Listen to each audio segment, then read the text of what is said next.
Howdy guys, Patriot back again for another YouTube video. This one's going to be a instruction for field stripping the Ruger Mark III pistol. The field stripping will also be relevant for the Ruger Mark I, Ruger Mark II, and 2245 variants. So they're all basically the same. They all take down the same way, and you can clean them in the same manner. So the reason that I'm doing this video is because a lot of people are intimidated with disassembling and reassembling this pistol.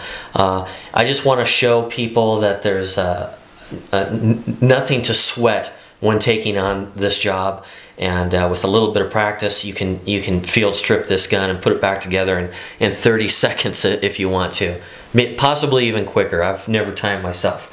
I've taken these down hundreds of times. I don't even know how many, but over the years it's certainly been hundreds. And but I remember my early days that I struggled with it a couple times, so hopefully I'll help those people out who are struggling with it or who just need a couple of pointers. Now I'm going to do a detailed field strip, and after I'm done with that, I'm going to do a expedient field strip so that you guys can see real time how little there actually is to this. So as I'm doing this, I'm also going to show you how to clean it with nothing but a .22 caliber bore snake, a child's toothbrush,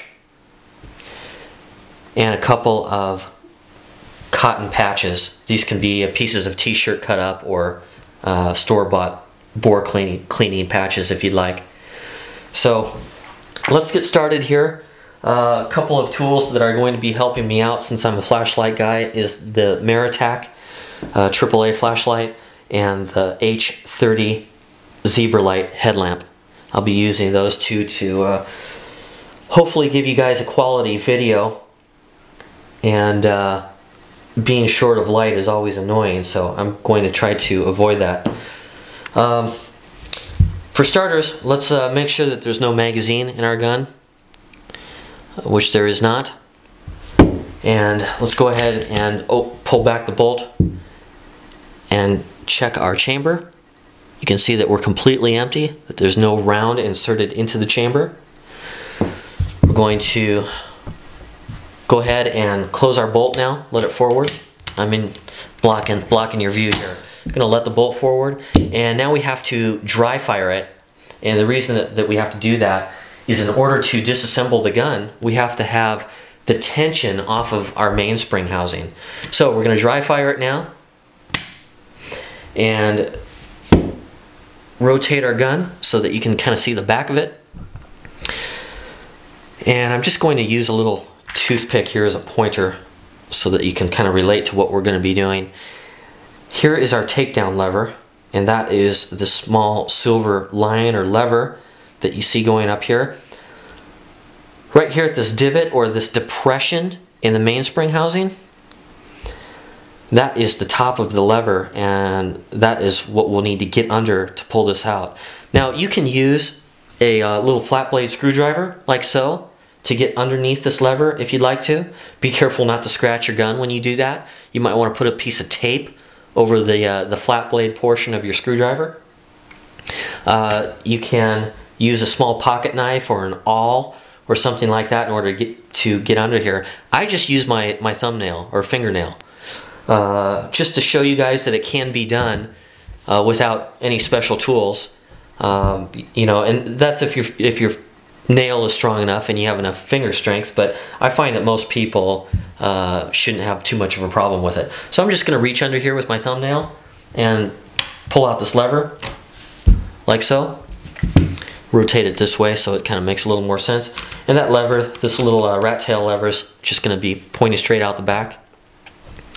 And then this rotates on a hinge out the back like this. This is our mainspring housing, but not all of it. Part of the mainspring is still going up all the way through the gun here, and I'll point to that for you. There is a pin connected to this mainspring that's about 1/4 inch in diameter that runs up through the lower receiver, which is here, and it runs up through the bottom of the upper receiver, which is here, runs through the bolt itself, which is here. This is our bolt. This whole assembly here goes back and forth when the gun cycles. And this pin sticks out the top of the upper receiver right here. So this pin is pretty long. It's about 1.25 inches long and protrudes all the way through all these pieces. And what we'll be doing is pushing this assembly that direction straight out 90 degrees to the barrel. So I'm just going to rotate the gun here so that I can get a hold of it and zoom in a little. And all I'll be doing is getting my finger here and pulling this downwards, like so. Just gonna hook my finger here, like this. Trying to make it so that you guys can see. And I'm gonna pull this straight down. And you can see that this whole assembly moved down. You now see this pin that used to be going through our receiver parts here is now pulled down. You can no longer see the top of the pin protruding up here. Now we just have a hole in the top of our receiver. It's because this whole thing moved down. And now this just comes right out of the way. One piece. Here's our pin that went up through the receiver. Here's our takedown lever that's still sticking straight out the back. So we'll just set this aside. Now the next thing that we'll do is point the gun straight up in the air, like this. And what I'll do is I'll pull the trigger. When I pull the trigger, it takes the tension off of the hammer and allows that hammer that was previously up like this, and the weight of the hammer will allow it to fall straight back out of the way into the lower receiver and out of the way of our bolt. So when I pull this with my thumb and I hold the gun up, this will slide right out the back. There's our bolt. There's our second piece. Now the reason that that was able to fall straight out the back is because there was nothing stopping it from moving back. You can see our receiver tube is nice and clear. There's no hammer in the way. That's because our hammer fell down into the lower receiver, which I'll show you guys later. So now that we've got our two major assemblies out, our bolt and our mainspring housing, I'll just start with our bore snake. And I'll just stand it up like this and let this bore snake gravity feed through here, right through the back of the receiver, into the chamber, out the end of the barrel. Lay our pistol back down, pull this through. Now this bore snake is equivalent to pulling many dozens of patches through the barrel as you would with a cleaning rod to push them through. So usually all that's required is one pass of pulling this snake through here.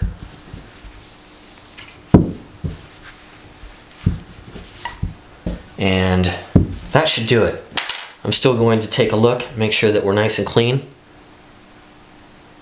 which we are. And I'll try to get that on camera for you guys. So we've got a nice clean bore now. Now I've already done this video one time and I know that I can't complete it in 10 minutes. So I'm going to go ahead and stop here and we'll do a part 2. Thanks for watching, guys. Stay tuned for part 2. See you then. Bye.